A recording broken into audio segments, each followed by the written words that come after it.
मेरे प्यारे देशवासियों, अगले कुछ ही दिनों में हम विजयादशमी मनाने वाले हैं। इस बार विजयादशमी एक और वजह से बहुत विशेष है। इसी दिन राष्ट्रीय स्वयंसेवक संघ की स्थापना के 100 वर्ष हो रहे हैं। एक शताब्दी की ये यात्रा जितनी अद्भुत है, अभूतपूर्व है, उतनी ही प्रेरक है। आज से 100 साल पहले जब राष्ट्रीय स्वयंसेवक संघ की स्थापना हुई थी, तब देश सदियों से गुलामी की जंजीरों में बंधा था।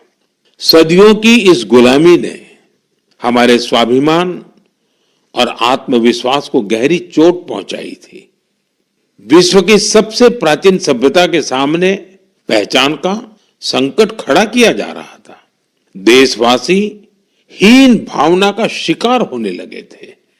इसलिए देश की आजादी के साथ साथ ये भी महत्वपूर्ण था कि देश वैचारिक गुलामी से भी आजाद हो।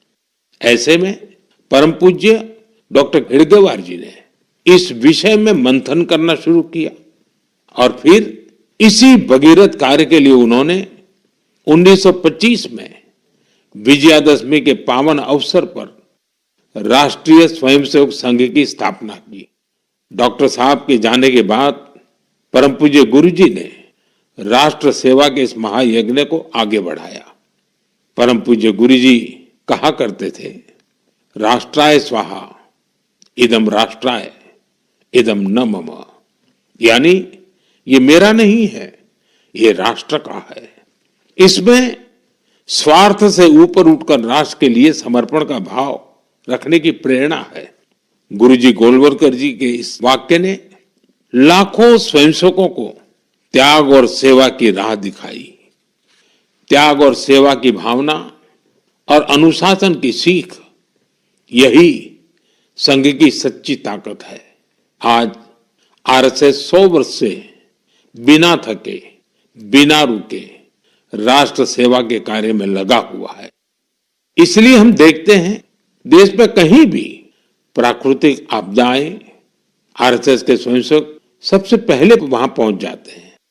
लाखों लाख स्वयंसेवकों के जीवन के हर कर्म, हर प्रयास में राष्ट्र प्रथम, नेशन फर्स्ट की यह भावना हमेशा सर्वोपरि रहती है।